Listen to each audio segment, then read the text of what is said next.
আজকে নতুন একটা বক্তব্য আমরা দেখছি আপনাদের সম্পর্কে অবহিতই না, জানেই না। বাংলাদেশে কতিপয় ইসলামিক রাজনৈতিক দল আছে যারা রাজনৈতিক দলের পিছনে ইসলাম নাম দিয়ে গেছে, ঠিক না?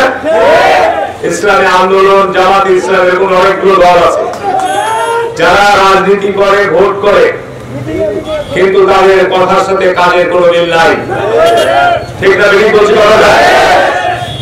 একবার সকালে বলছে আগে স্থানীয় সরকার নির্বাচন চাই, আর একবার বলছে অতি দ্রুত ফেব্রুয়ারির মধ্যে নির্বাচন চাই, আবার কখন বলছে যে নির্বাচনের পরিবেশ নাই, ঠিক আছে? বাংলাদেশে বর্তমান নির্বাচনের পরিবেশ নাই কথা যারা বলছেন তারা বাংলাদেশের গণতন্ত্রের শত্রু আমি মনে করি। কারণ যারা এই কথা বলছেন তারা আজকে প্রকাশ্য সভা সমাবেশ করছেন, যারা আজকে কথা বলছেন তাদের অফিস আদালত কার্যক্রম চলছে। গত 15 বছর বাংলাদেশে আপনাদের অফিস আদালত বন্ধ ছিল, আপনারা মিছিল মিটিং করতে পারতেন না, গুমের শিকার হয়েছে, মিথ্যা মামলা শিকার হয়েছেন।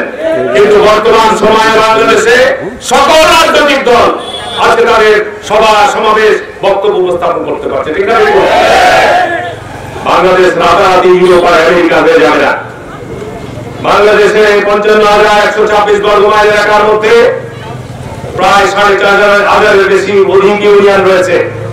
বিচ্ছিন্ন ঘটনা কোথাও ঘটতে পারে, বিভিন্ন জায়গায় চাঁদাবাজি হতে পারে, কিন্তু এই অবস্থা দিয়ে নির্বাচনের পরিবেশ হয় নাই এই কথা বলে যারা নির্বাচনকে ভণ্ডুল করতে চান তাদেরকে সতর্ক করে বলতে চাই, জনগণ আপনাদেরকে চিহ্নিত করবে গণতন্ত্রের শত্রু হিসাবে।